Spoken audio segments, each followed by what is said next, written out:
Okay, hello everybody. Hopefully, you saw the funny introductory video, and we'll talk about it later. But I'm joined today by an esteemed guest. I'm very excited that he's here, Jeff Younger, the one and the only person who was an example and continues to be an example for me, a true leader, true father in every sense of the world and the word. So forgive me for my excitement. I think you are probably the most important guest so far. So just terrific to have you on the show. Thank you. And we are waiting on T. Matthew Phillips as well. Okay. To join. We have some technical issues here, but I put an ad out, and I see that people are joining, so live streaming on YouTube and Facebook as well. Thanks for everybody who's joining now. Thanks for everyone who will be watching it later. Again, very excited, Jeff Younger, the legend. So thank you very much for finding the time to join. Really appreciate that you are here. Just amazing, amazing to have the opportunity to speak with you. Thanks, Roman. You're too kind. I appreciate it being here, and I'm glad to talk to you. Amazing. I see a lot of viewers already, so I'll pop in comments on the screen from time to time. Derek is saying hello, Michelle. I'd like to put it, make it an interactive show. But Jeff, those of us who are in the fight, family court and alienation, all this insanity that's going on, the communist takeover of America, which is the key topic that we pre-discussed. We'll probably delve deeper into that. We know your story, but the audience is not always overlap, and you are just an extremely well-spoken, just amazingly well-presented advocate and person. So can you maybe devote like a couple minutes just to describe the story for those who might not know it and will watch later? Sure. When my son was 3, my ex-wife began to transition into a girl. If you go out on YouTube and search for "Mommy Says I'm a Girl," you can see the first iPhone video I ever took where my son is telling me that his mom says he's a girl and he believes her. This led to a whole bunch of problems, obviously, during our divorce. And during that proceeding, we had a custody evaluator named Blake Mitchell. He's a scandalous liar who practices out of Frisco, Texas. He examined my family, charged me $70,000, and said my ex-wife was not trying to transition my son to a girl, and said I had made a false accusation because I said she was, and gave me less than standard possession time. As soon as the divorce was done, she began to present him to the world as a girl. She began to present him at school as a girl. The school began to transition my son behind my back. I would bring my son to school in boys' clothes, and the school would give my son a dress and make him use the girls' restroom. That was done by a lady named Miss Mickelson, who was principal at Pinkerton Elementary School in Capel, Texas. They've since shut that school down for obvious reasons. That led to a trial in 2019. In 2019, the best experts on both sides of the transgender issue showed up to a little courtroom in the 255th District Court in Dallas, Texas. It made international headlines because I'm an Orthodox Christian, and Orthodox Christians in Eastern Europe and Russia and Armenia and as far flung as Christians in the Holy Lands, they just couldn't believe this was happening in Texas because they associate Texas as a Bible Belt state. So there was a ton of press attention, and a lot of people showed up for the trial. My expert witness was a guy named Dr. Levine, who opened the first gender clinic in the United States at Johns Hopkins. They closed the clinic down after 4 years because their data showed that they were harming patients. He destroyed the opposition. They brought Johanna Olson Kennedy, who at that time was running the largest gender clinic in America at LA Children's Hospital. I asked her one question in sworn deposition, and the answer to that question caused them to not put her on the stand, so they did not bring forth an expert witness. The question I asked her was, what is your medical justification for removing healthy body parts from children? And her answer was, quote, I've memorized this, if the body parts cause psychological distress, they're not healthy and we can remove them, unquote. One of the opposing counsel quit the legal team for my wife over that answer. We went to trial. I won the trial. It was a jury trial. I got 50-50 custody, no child support, but most importantly, I got a check on all medical procedures. The judges in Dallas County moved my case out of that court because they didn't like the verdict. And they put me in the 301st District Court with a judge named, I call her Bloody Mary Brown. She had a gender expansive daughter. She systematically stripped me of all my parental rights using the usual techniques that we all know. They give you orders that they know you can't comply with. And then when you don't comply with the orders, they use that as an excuse to strip you of your rights. In my case, I was running for political office here in Texas, and they gave me a gag order, which prohibited me from doing any media interviews in order to prevent me from becoming elected. Totally illegal order, which I didn't follow. I told the judge 3 times in court that she should put me in jail on criminal contempt because I wanted to go into criminal court to challenge the constitutionality of the gag order. Instead, she stripped me of all my parental rights. Her reasoning went like this, and many of you fathers will understand this reasoning. She said, I issued an illegal gag order. Mr. Younger did not follow the illegal gag order. The illegal gag order was entered in the best interest of the children. Therefore, Mr. Younger, by not following the illegal gag order, is not acting in the interest of his children, and I strip him of his parental rights. I was given supervised visitation with transgender supervisors who were forcing me to put my son in a dress and would not allow me to pray with my son, so I never went to these supervised visitations because I had 3 principles when I first started this. 1, I would never harm my child. 2, I would never morally miseducate my child. And 3, I would never let my resources be used to harm my child. So eventually I worked really hard in Texas. I got a law passed in Texas that outlawed these procedures on children. So my ex-wife wanted to move to California. She filed in the 301st District Court, and Judge Bloody Mary Brown allowed her to move to California right after California passed its transgender kidnapping bill. I went up to the Texas Supreme Court. The Texas Republican establishment, the liberal Republican establishment that is enthralled to the pro-trans donor class in the Republican Party, sabotaged the ruling at the Supreme Court. Only 1 justice voted to protect my son. All the rest voted against my son. So he moved to California. I then went into trial in the LA Superior Court under Judge Mark Uas. He illegally sealed the trial. He illegally prevented the press from observing the trial. He again put me under gag orders. And in the trial, I was prohibited from an independent medical exam, prohibited from an independent psychological exam, and the judge ruled that my ex-wife did not have to give me discovery, but I had to give her discovery at trial. So I went to trial with no evidence. Nevertheless, I had an excellent expert witness, Miriam Grossman. She completely destroyed the other side. I destroyed and demolished all of the arguments from my ex-wife, proving that she had fabricated a false medical history for my son at LA Children's Hospital. And nevertheless, Judge Uhas ruled that my wife would have all parental rights. I don't have any parental rights. Even my phone calls have to be supervised by 2 psychologists. That's $600 a phone call. So I can't do that. Plus, in California, if I go to supervised visitation and I misgender my son, either by pronouns or if I dead name him by using his real name, James, that's considered domestic violence in California, and I could get a domestic violence restraining order. So it's just too dangerous for me to visit my sons right now.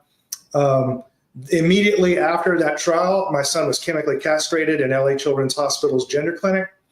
I went to work. I can't talk about it. I'm under seal from the U.S. Attorney's Office, but suffice it to say that the clinic is now shut down, and I'm going after the clinic in San Francisco, and I'll soon be going after the clinic in Boston to shut it down too.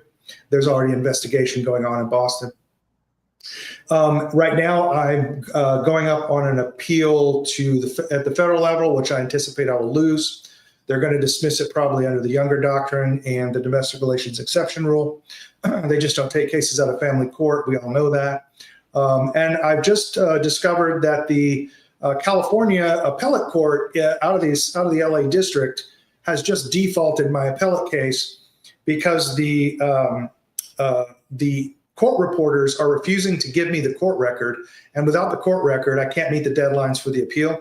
So I've filed grievances with the Court Reporter Association in California, but they're all dragging their feet to make me miss these deadlines. So it looks like they're not going to let me appeal the case either.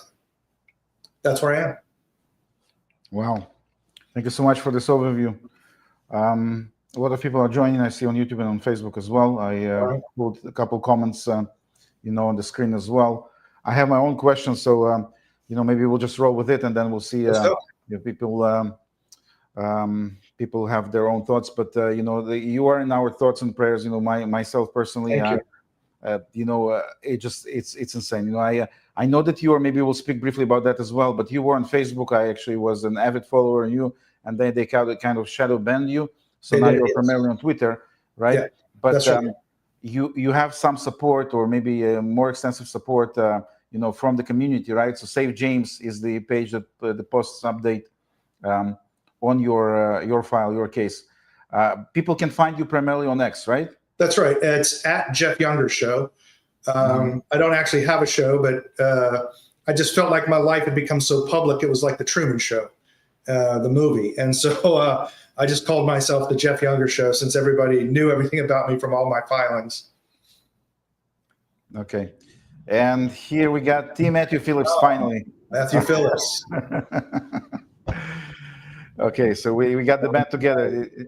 Can you hear us? Can you hear us? I can hear you guys great. You both Great. look marvelous. You guys look terrific. I'm so excited. I don't know what the error was, but I used a different server, if for whatever that's worth. But I'm ready to rock and roll if you guys are. I've been in court all day on Zoom arguing, and I'm ready for 15 rounds, okay? Okay. Right. Okay. Amazing. So, we got the band together. We had, you mentioned the TRoman Show, right? The movie. So it wasn't the inspiration for this show as well. TRoman Show. Was it? Kind of, yes, wordplay, right? So, because that's what it is, right? So we live in the matrix of lies, right? And family court is one of the foundational ones. I call it the core pillar of the regime, because we are under a regime. We're not under. That's right. It's a regime. Yes. Yeah. So in sum up, and just to maybe to jump forward, because I do try to follow you, and thank you very much for being so public. We'll talk about that as well. But one of the big white hopes was that white not in the supremacy sense, right? But big hope was that Trump will come and change the law. So did it affect your case so far? Where things stand with that? Yeah, I mean, he actually kept his promises to me. He's only an elected official that's ever done that. He put out an executive order on the transgender issue that actually went further than what he had told me during the campaign that he would actually do. One of the most important things he did was he directed the HHS to do a scientific review of transgender science. That review came out this month. And it, like every review that's been done in Canada, the UK, Germany, France, Switzerland, Finland, every state that's done this finds that there's no scientific basis for these procedures. And that will constrain the federal government agencies, because they have to proceed on the best advice from HHS. That's why you're going to start to see a lot of these gender clinics shutting down. He's also instructed every agency to assist the Congress in passing a law to outlaw these procedures. However, I found out yesterday, and I posted on X, that the Republican Senate had stripped out the provisions that would outlaw these procedures. So he's facing a lot of resistance in the Congress. On the transgender issue, he's actually been pretty good. And so in a more concrete, and I hesitate to ask, and I know it's very sensitive, but James Kelly, another very prominent fighter here in New York, he's asking them what's the update on James. So she has no notification requirements. By the way, that's illegal. Every parent who's a joint conservator has a right to be informed. But anyway, she doesn't have any, the order specifically says she doesn't have to inform me. However, she directly filed to chemically castrate him. So I'm pretty sure that he was chemically castrated last December. Now that I've shut down the clinic, I'm pretty sure that she's trying to find another clinic to take him to. So my objective now is to shut down all the clinics in California.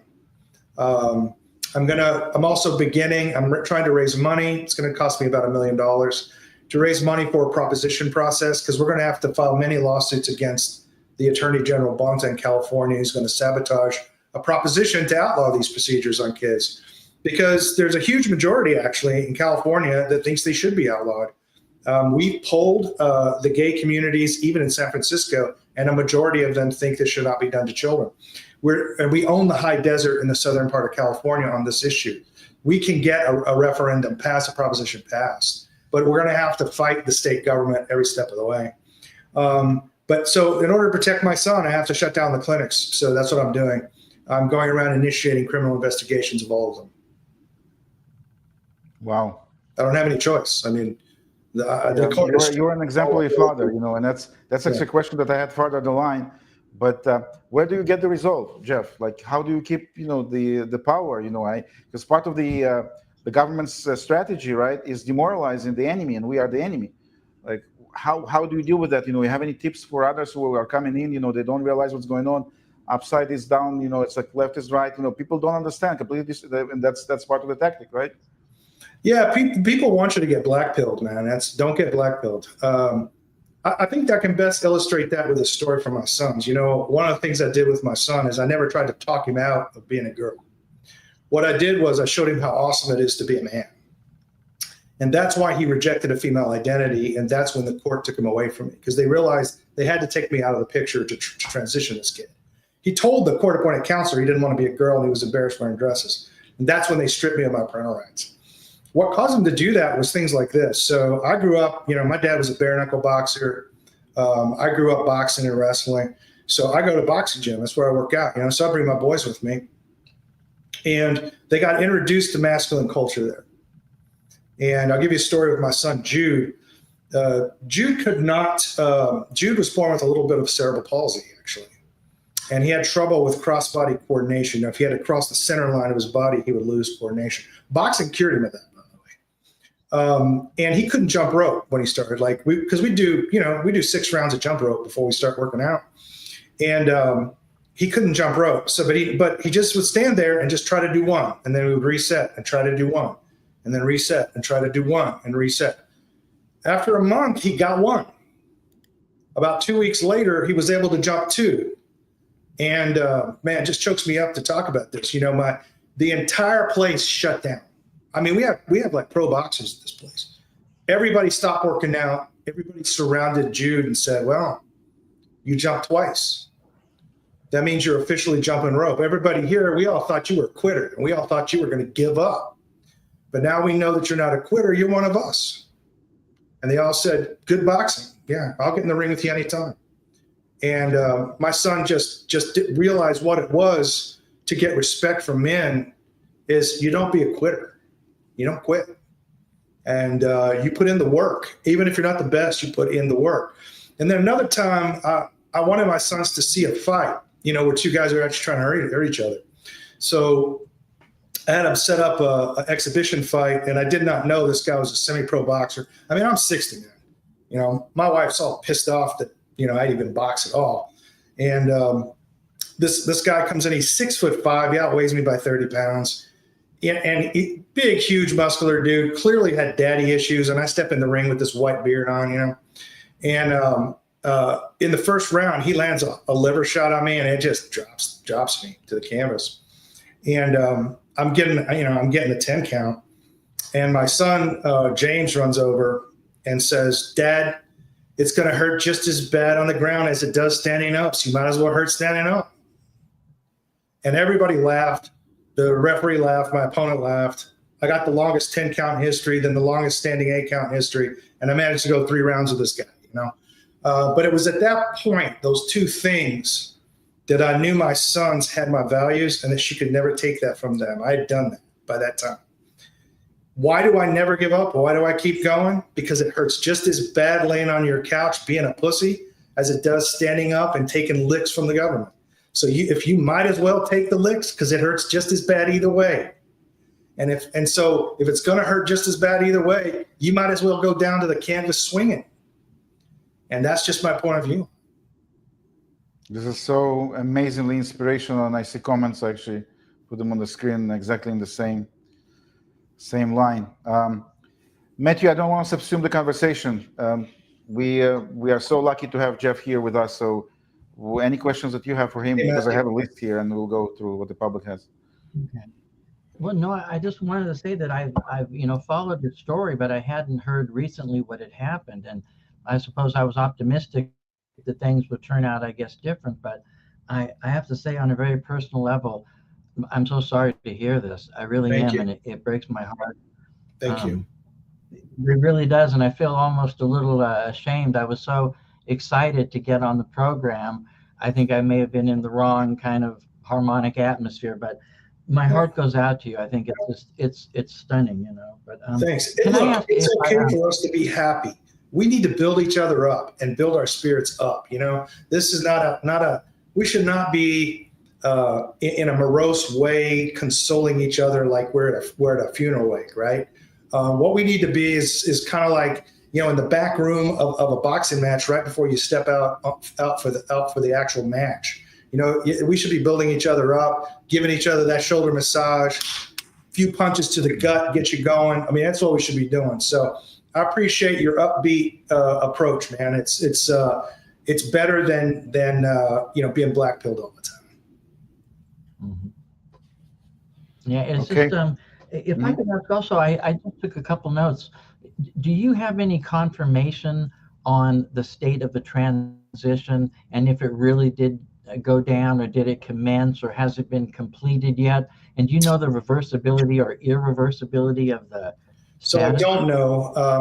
I'm assuming he went on to cross-sex hormones because the doctors had already approved them for him in December. The puberty cross-sex hormones, onto puberty blockers. The puberty blockers are reversible until you hit about 6 months, and you start getting irreversible effects, and they slowly build up. I think taking him out of that clinic probably put a stop on the cross-sex hormones. I'm hoping it did. And cross-sex hormones are not reversible. That'll sterilize him, and he'll never have a normal life. He'll grow up with a micropenis. He'll be infertile. He'll never be able to have a normal relationship with a woman. I'm pretty sure I stopped that, but honestly, I don't know. She has no legal requirement to notify me. Are you allowed to make I suppose you're allowed to make the inquiry, but have you explored that option of trying to find out exactly the When I medical request status? this information, my ex-wife says that she will not provide it to me. They just filed, I just got this a few days ago, they just filed to legally change my son's name, and under the California Home Safety Act, they're asking that my son's name be kept secret from me, so I don't even know what his new name will be. Wow. Yeah, this is absolutely horrific. But you're a hero for telling the truth, and just being so outspoken about all of it. You violated explicitly, right? Maybe violated not the right.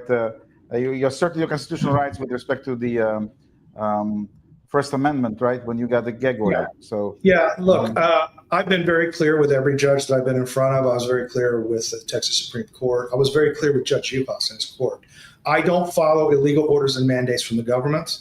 And if you want to jail me for that, I'm glad to go to jail and to test the constitutionality of these orders. I always tell them that.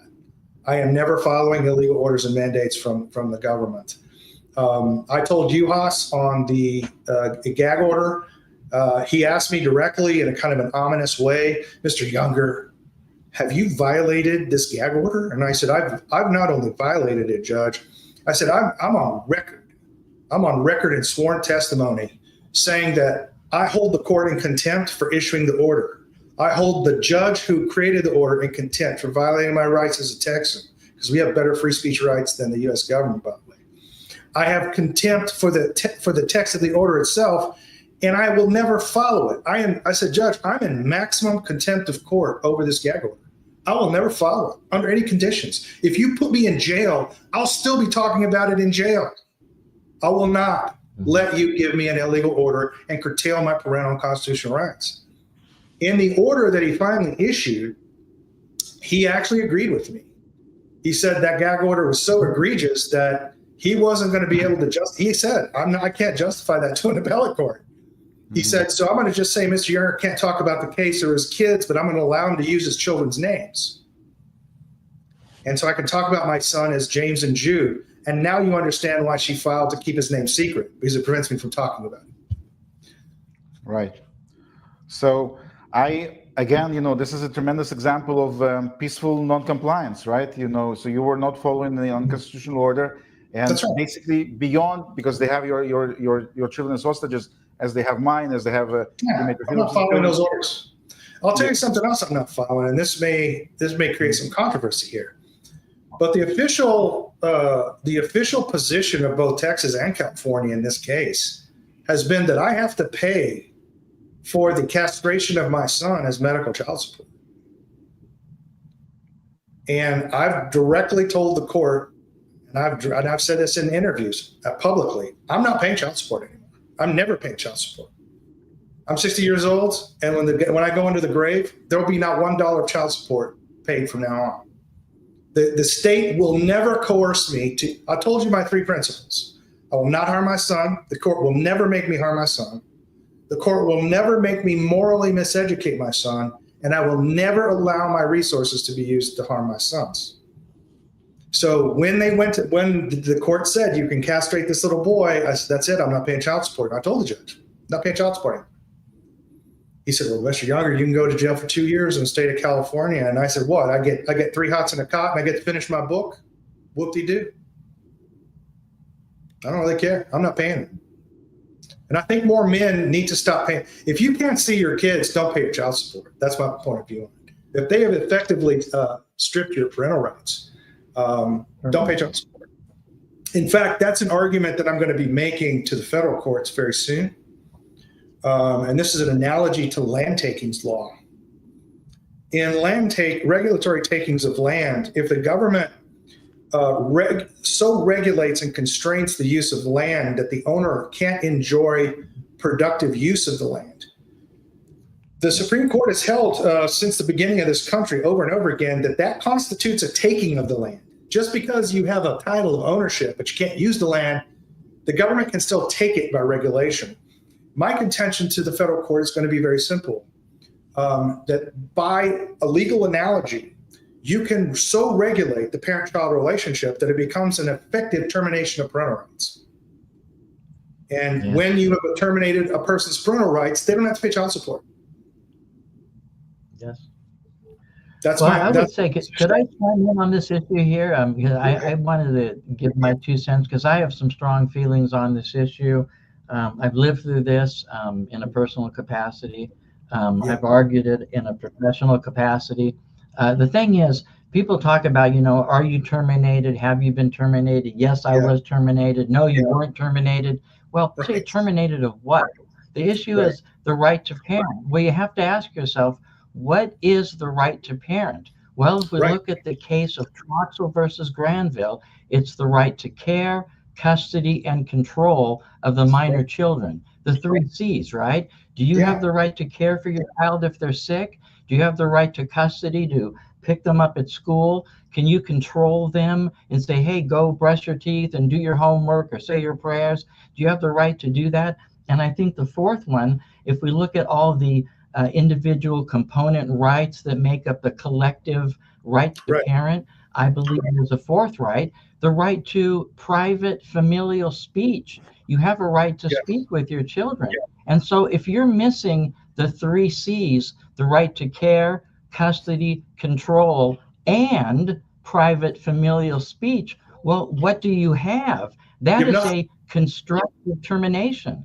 And I would say in the law, they recognize in employment settings something called constructive termination, where the employer creates an environment that causes the employee to quit. Well, I think the same thing is happening in family court by analogy. They're constructively terminating the parental rights. It's like they terminate your rights, but just not on paper. They want to pretend you're still a parent to get the child support. But I agree with you. If you've been terminated, that's a strong argument. You should pay no child support. So. Yeah, and I'm not paying it. And I've done the math in Texas. I don't know what it would be in other states. But if 15% of fathers stop paying child support, the entire system collapses. They don't have enough to enforce child support at that point. So it doesn't take much But I mean, the idea that you're going to pay child support when you have no parental rights, your child's living in another man's house, being raised by another man and his values. I mean, that's absurd. No man should be put through that humiliation. And frankly, going to jail is a much better fate than doing that. And your children will always know that you will have modeled for them how they should behave should the government ever do this to them. Yes. I think a wise man, if I can interrupt, a wise man once said, "You cannot comply your way out of tyranny." No, that's right. That's a great way of putting it, by the way. Yeah. I want to briefly acknowledge the audience here. So we have a lot of people watching. I'm really grateful for everyone. Jeff, you're a star guest. I hope to see you again as often as possible. I think we need to dive into issues that nobody talks about. Okay. And that's my next question, on ideology and this whole, oppression, the mechanism that the government is actually building around us.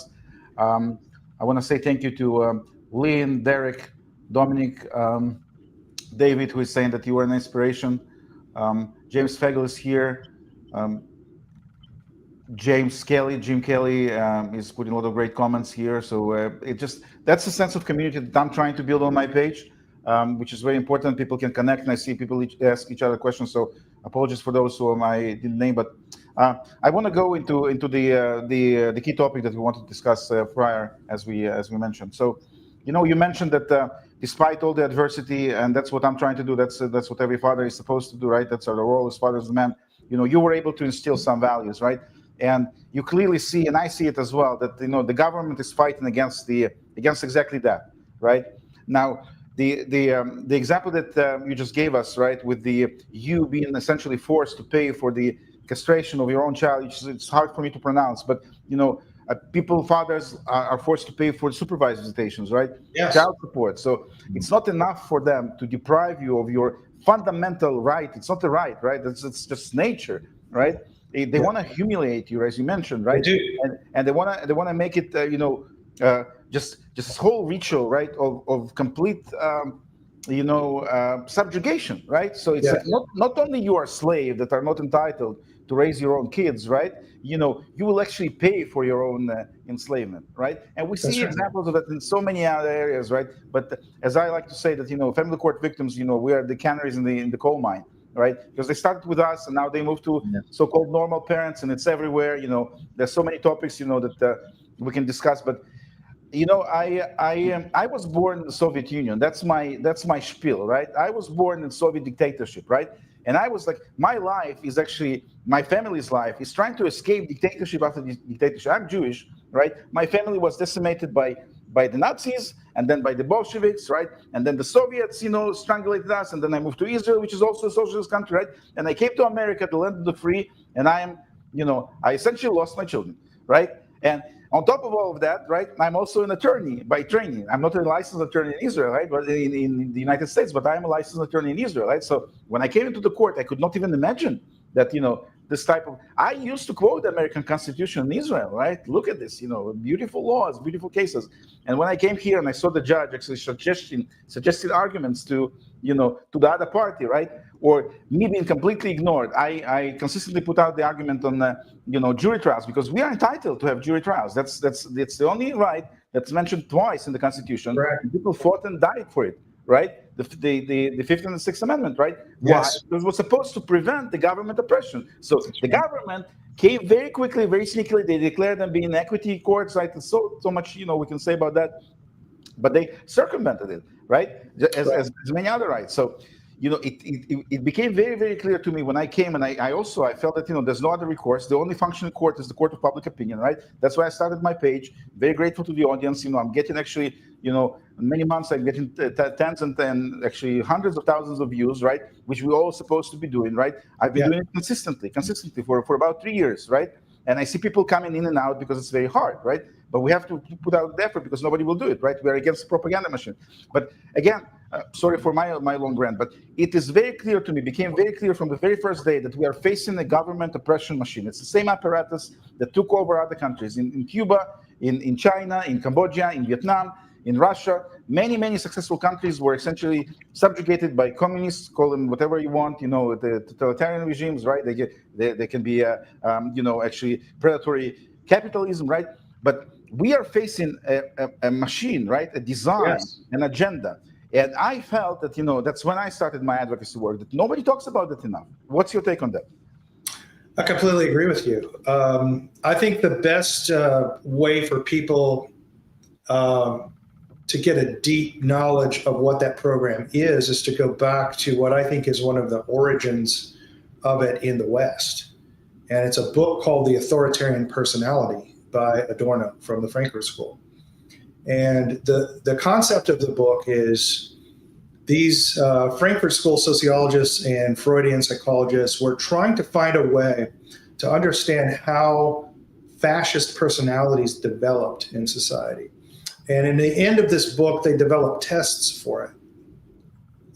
Chapter 19 is very disturbing because it lays out a set of psychological conditioning techniques that can be used in schools and government to prevent the rise of what they call the authoritarian personality, which of course the Frankfurt School were communists. So if you were a free market guy, a classical liberal, which is what most Americans are, you were an authoritarian to them.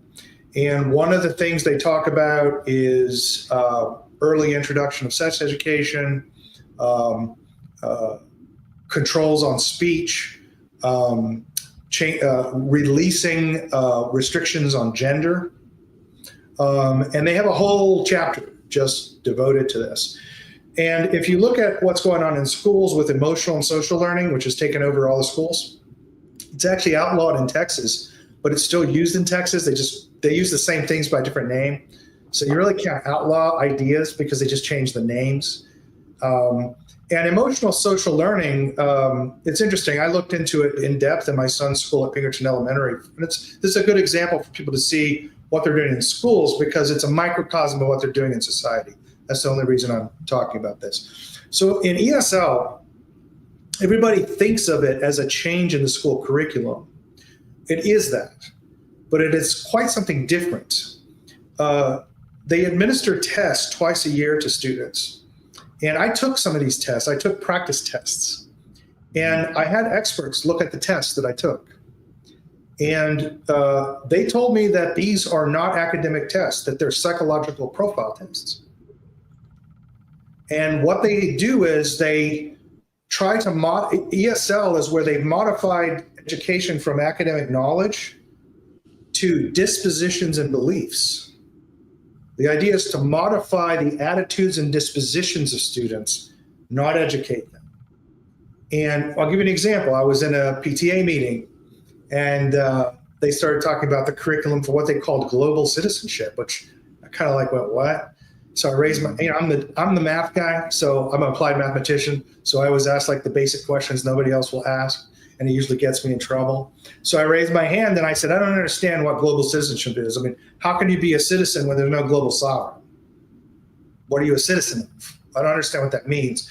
And they had a ready answer for it. Oh, it's just social studies. It's what we used to call social studies. And you start looking into it, it isn't at all social studies. It's an attempt to reframe the attitudes and beliefs of children towards foreign governments and a one world state. And so these tests that they give twice a year allow them to determine if your children's beliefs and attitudes have actually changed. And it's a feedback mechanism so they can improve the propaganda in the schools as they go.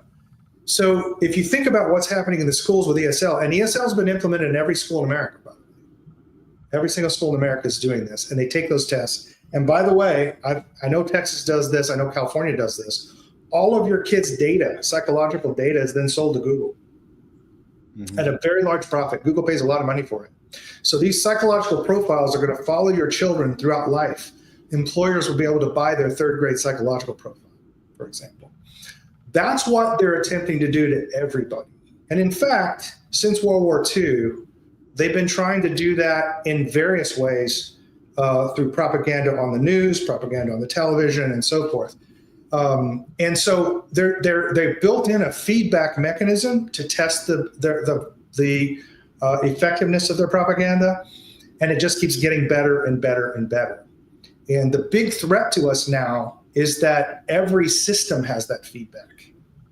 So you go to Amazon, every time you use Amazon, you're training Amazon how to modify your behavior to use Amazon. And they have very sophisticated psychological algorithms to figure that out. Video games have perfected that. And they've taken those ideas from video games. And the entire society has become this.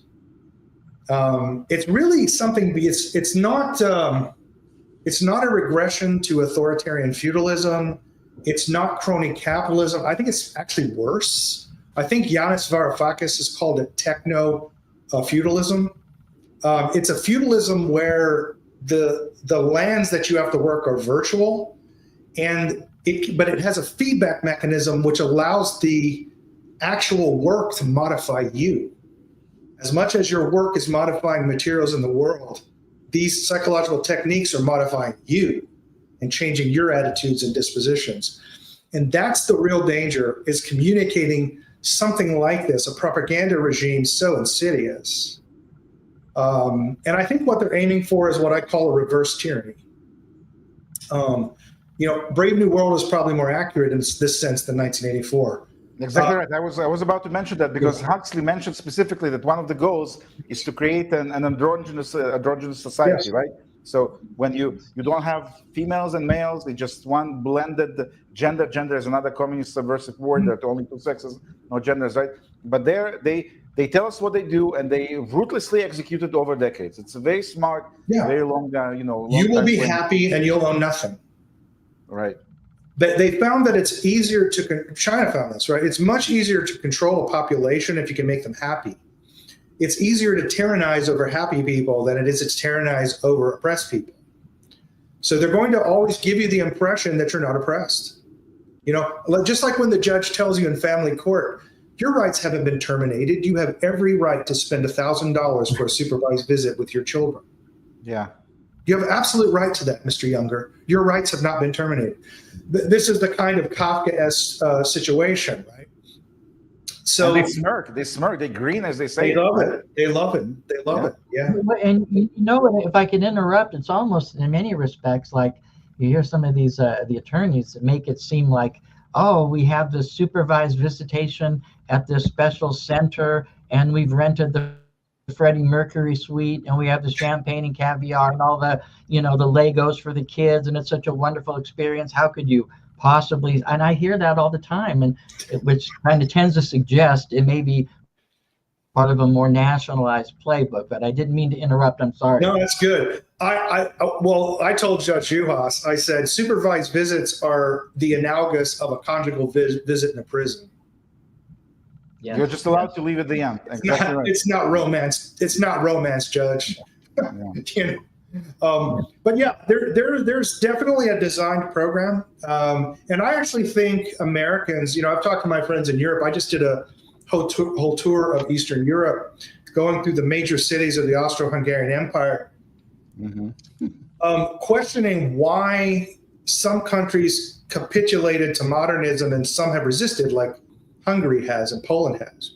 And I talked to priests, and I visited with professionals and got the common man's kind of view on this as well. What I have come to is there is a religious component to this. Religion seems to make you resistant to falling for this kind of crazy stuff. However, I must say, in America, I think our enemies have perfected the subversion of democratic institutions. And the Bolsheviks called it entryism. And they would take over foundations, they would take over boards.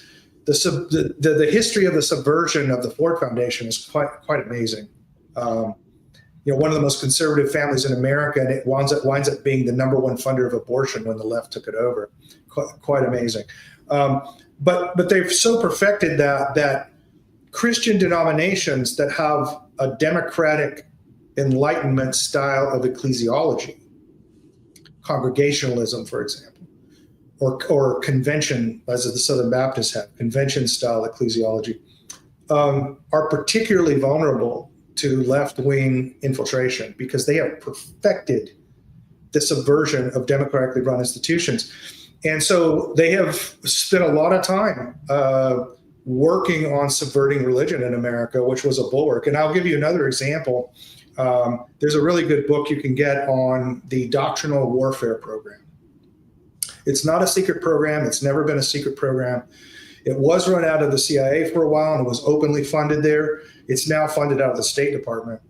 But it's an attempt to modify church doctrines, to use American power to modify church doctrines to be in accord with American foreign policy. This is one of the ways we got the split in the Ukrainian church between the Russian and the Ukrainian church. This was the doctrinal warfare program. In the 1950s, they subverted the Roman Catholic bishops. And that's when, we forget Roman Catholics had a production code in the United States. You couldn't put pornography on the television or even in movies.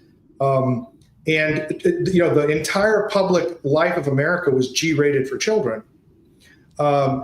After the subversion of the Roman Catholic bishops, it all falls. And we just get widespread pornography. New York Times Square turns into a den of iniquity when it was like a children's playground, in the early 1900s. And so there's been a conscious attempt by the government. They didn't even classify this program. It's not even hidden. They are trying to subvert. They're not hiding. No, people just don't read and don't connect the dots. Yeah. So, Jeff, I just want to be, just conscious of time, but it's fascinating. So you developed an in-depth knowledge, on various topics, stemming from your fight. So you mentioned education and church and subversion. I remember, when I went through my law degree, and there were some sociological studies. The one thing that stands out for me, and I post about it from time to time, is Antonio Gramsci. Right, he's one Absolutely. of the key ideologues of Marxism. Right, so his term was long march through institutions. Right, yes. And that's what people don't realize. And again, to me, just so obvious. Right, family court is not a court. They called it a court, right, in order to to hide it. Right, Yeah. It's an ideological institution. Yeah. Judges are not real judges. Right, so you can see that they clearly push an agenda. The judge in my case was childless. Why a childless judge? Should be a judge. Right. All of them are LGBT, not all of them, but so many of them, Almost right? all of them. Almost all of them. Exactly right. So so that's it's clearly they created the institution, subverted the Constitution, labeled it a court, right? But it follows exactly Antonio Gramsci's line, right? And so you understand that, I understand that, T. Matthew Phillips understands it, right? And yet still, when we see the community of activists, so to call, online, people are still, somehow trapped into this mindset. Oh, that's a mother state. That's a father state. My county is corrupt. My state is corrupt. Texas is more conservative. New York is a liberal hellhole, right? But Yeah. people, it doesn't compute. It doesn't compute that we are all in the same agenda, right? No. So, And there's Roman. There's a very good story that's told by Yuri Bezmenov. I'm sure you've watched his videos. Exactly right. Yes, from the 1970s, which everybody should watch those videos. Right. I posted it. I will repost it after the interview. And remember, those are old propaganda techniques which have been unbelievably perfected, even better than they were back in the 60s, which was what Yuri was talking about. Well, Yuri talks about when they fomented revolution in Namibia, communist revolution in Namibia. The Russians wanted to do an experiment. So they brought back the leaders of the communist revolution in Namibia.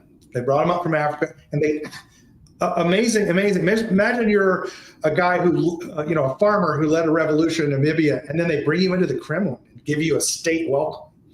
They bring them into the Kremlin, and they show them the entire genealogy of secret documents where they did the revolution solely to get access to gold, uranium, and diamonds.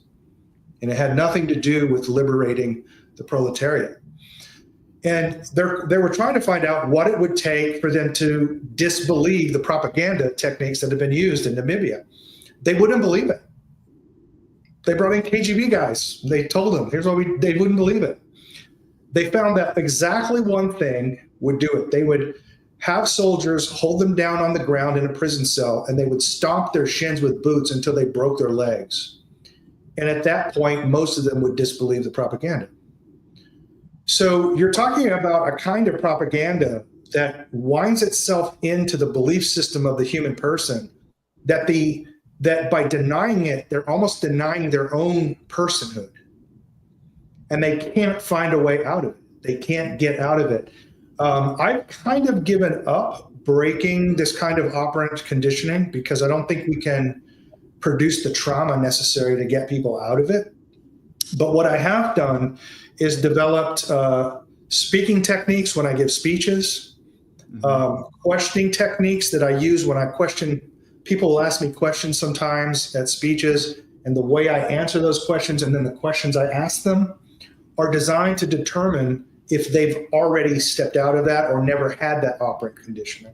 I think it's more important for us to identify people who have weak or no conditioning than to try to break people out. And then that may be blackpilling for some people, but that's the reality. Have you seen some successes, like, have personal stories? Because I can be considered the personal story of success of you, because I did follow your leadership, right? And several other brave people, James Kelly, I mentioned him, we had a very, very important event, actually 50 to 70 people showed up in front of Suffolk County Family Court a couple days ago. So, and I covered that, was privileged, to be there. But I came to the same conclusion, I have to be an example, right? Whatever, I'm a father, if I cannot directly influence my children right now, I will influence the world, influence to the world. Yeah, right? What I think a realistic aim for us with regard to counter propaganda, which is what you're really asking me, and it is the one question we should actually be talking about. How do we counter propagandize? Because if we do that, we can win. I put a lot of memes online, So. Yes. Yeah. Essentially, what we have to do is, I think, find enough people that have weak operant condition or no operant conditioning. I just happen to have grown up in a rural community, very poor. So, I had to hunt for food when I was a boy. I had to bring home meals for the family 4 times a week. I literally had to go hunting. And so we didn't have radio or television. I didn't have that. I didn't grow up with that. I didn't see any of that until I was 17. So I didn't really have that as a boy. I had that advantage, right? But if we can get enough people that have weak or no operant condition, and those people are in, what the propagandists call key nodes, or what in social media they call influencers, you can create a preference cascade among the people that are vulnerable to the propaganda. There's a really interesting RAND paper I read sometime back from the RAND Institute about propaganda operations in the French and Algerian War. And one of the things they talked about was the reason the French so easily won is that they tempted the enemy into public bloody battles in which the enemy just lost. And the population tends to go with who they think is going to win. It's really that simple. People go with who they think is going to win. And so if you can show that you have a good chance of winning, you can get a preference cascade. But we also have to be honest that there's basically 2 kinds of people that we're dealing with. There's people like all 3 of us and our listeners here who, when given a proposition, say, well, is that true? But it took me some years to realize that most people don't ask that question. Most people say, what will people think of me if I believe that's true? And they choose their beliefs based on what other people will think of them if they hold that belief. So what you can get with a preference cascade is you can make it okay for them to hold those beliefs, and then they'll come around. But they won't come around until then. So one of the reasons that I speak so plainly and I speak openly and I name names, I name people's names, and I tell people what's happened, is I want people to normalize this idea that you could have this belief and it's not so bad. And we need to make it okay for people to believe the things we do and to behave the way we do. And we do that by modeling it in very public and bloody opposition to our enemies. I came and Matthew, I'll give you, your right to speak, in a second. But I came to the same conclusion, right? Essentially, what government is doing, right? And I posted that as well, multiple times, was describing the Ash experiments, right? The famous experiment when you bring somebody, right, and you have people who participate in the experiment as essentially stooges, right? They work Yes. with the person who organizes it, and they clearly give a wrong answer. And majority of people just go with the wrong answer, right? They do. So the government does the reverse engineering of that. It forces manufacturers' consensus, and you Yes. see this pattern everywhere, right? So that's why people are afraid, to walk away, right, or to stand out. Right. So I was, and actually, even to this day, I'm tremendously dismayed, and frankly disappointed, because I'm public, nothing happened to me so far. We're all under God, who knows, right? But you are public, and nothing happened to you. Yes, they got our kids, right? But you're not in jail. You're outspoken, right? You can travel to other countries, right? You are, quite popular. You are the superstar of this whole, truth movement here, right? Truth movement. So, and I'm baffled. Like, where is everybody, right? Timothy Phillips is, one of the just sole examples of attorneys who are actually speaking. So, Yes. my estimate is that, around the United States, the mighty America, right, there are probably 50 public parents, right? Like, what is going on? And there are millions of victims, So Yes. I still, cannot wrap my mind around that. I don't understand what's going on, how we can make people more courageous. I'm grateful for people who are following, right? People who are sharing, right? But what you are saying, the cascade, the positive cascade, what we need to create, right? We need more leaders, We need leaders, that, right? and we need public battles with the establishment, in which the establishment doesn't do anything. I've been in public battles with the establishment, and they won't put me in jail. I beg them under oath to put me in jail. I tell judges, I have maximum contempt for you. I have maximum contempt for the office of the court. I have maximum contempt for the order. I will never follow the order. I'm telling you, you have to put me in jail for 18 months. That's what the law says. And they won't do it. And Right. we need public bloody battles where the other side just can't pull the trigger. If they put me in jail, can you imagine the propaganda power that would give us if they put me in jail? They're smart. They're not doing that. They won't do it. They won't do it. And that's true of most fathers. And so, but we need to be public about it. And one of the reasons I go public all the time, it's a pain in the ass. Look, man, I'm an applied mathematician. I sit in a closet and I do mathematics. I'm not temperamentally suited to lead democratic movements. I'm not temperamentally suited to be a public speaker. I had to learn that. I'm not temperamentally suited to deal with media. Amazing. That's another question that I had. Like, how will you develop that, or were you born? I definitely developed it. Trust me on that. But I do it because I think it's an effective weapon. And one thing I do understand is how to throw a punch and hurt somebody. And if it hurts them and they really don't want me to do it, then I'm doing it. And it needs to be public. Our guys need to be public about this stuff. Yes, unfortunately, too few people are public. You're right. That's a problem we are facing. Matthew, we are approaching an hour, the hour mark that we had, but please. No, I'm just really, I have to say, this is to our guest, Mr. Younger. I have to say, you're an amazing man, and I really mean that. It's kind of like, I don't know, like Mel Gibson in Braveheart, or like, I don't know. I'm just a Texas farm boy. I'm just a Texas farm boy who's willing to take a punch. That's just all I am. Yep. No, I was going to say also, one thing, I've taken so many notes. Both of you gentlemen are so brilliant and so well read and so bright and witty and so perceptive. It's really an honor. But in looking at all these notes, the one thing I did want to kind of chime in, my 2 cents, is the problem with supervised visitation. Like, what is the problem? I'll tell you what it is.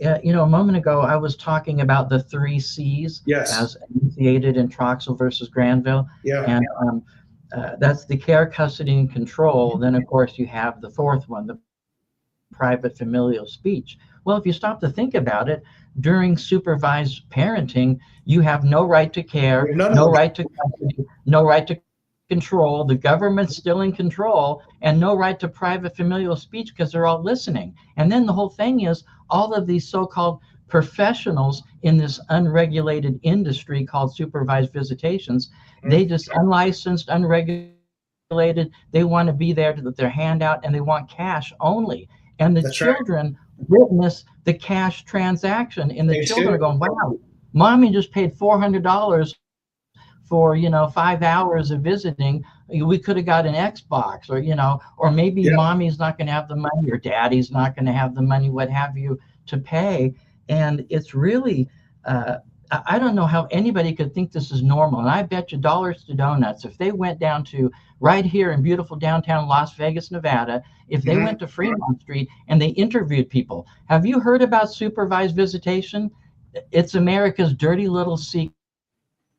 And I just wanted to say that I think it's a horrible thing. I think it's lousy, and that's my opinion. I get a lot of flack from this, from the parental rights community, especially from women in the parental rights community.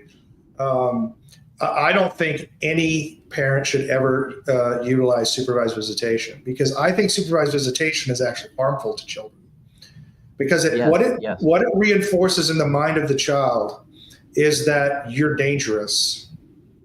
Or somebody who is more powerful than the father. It's the government. That's right. It's the almighty government. That's right. And somebody has authority over you when it comes to them. And those are very harmful things to do to your children. I went to supervised visitation twice. I did it for reasons that had absolutely nothing to do actually with visiting my children. It had to do with other things in the court case.